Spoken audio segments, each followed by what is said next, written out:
আপাতত জেলের ঘানি টানবেন সন্দীপ ঘোষ ও অভিজিৎ মণ্ডল। কতদিনের জেল হেফাজতের নির্দেশ দুজনকে।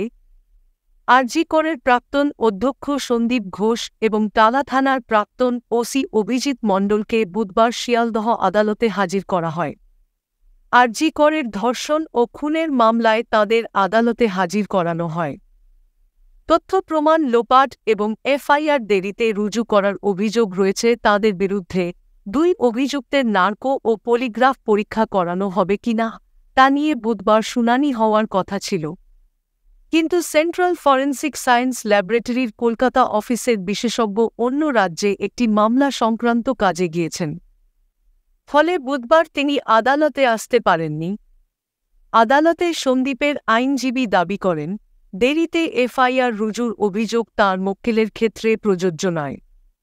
তার যুক্তি হল, ৯ অগস্ট ঘটনার কথা জানতে পেরে সকাল ৯টা ৫-৮ টালা থানার তৎকালীন ওসিকে ফোন করে বিষয়টি জানান সন্দীপ।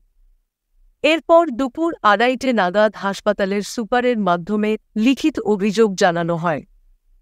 সন্দীপের ক্ষেত্রে দেরিতে এফআইআর রুজুর অভিযোগ কিভাবে প্রযোজ্য হয় তা নিয়ে প্রশ্ন তোলেন আইনজীবী। এদিন আরজি কর কাণ্ডে দুই অভিযুক্তের জামিনের আবেদন খারিজ করে ৩০ সেপ্টেম্বর পর্যন্ত জেল হেফাজতের নির্দেশ দিয়েছে আদালত। সিবিআই দুই অভিযুক্তকে ৩০ সেপ্টেম্বর পর্যন্ত জেল হেফাজতে রাখার আবেদন জানায়। বিচারক তাদের জামিনের আর্জি খারিজ করে একই সময়ের জন্য জেল হেফাজতে রাখার নির্দেশ দেন। মূল অভিযোগ যৌন নিগ্রহের হওয়ায় সিবিআই আইনজীবী রুদ্ধদ্বার শুনানির দাবি করেন। তিনি বলেন, রুদ্ধদ্বার শুনানির আবেদন করা হয়েছিল, যা এখনও মঞ্জুর হয়নি।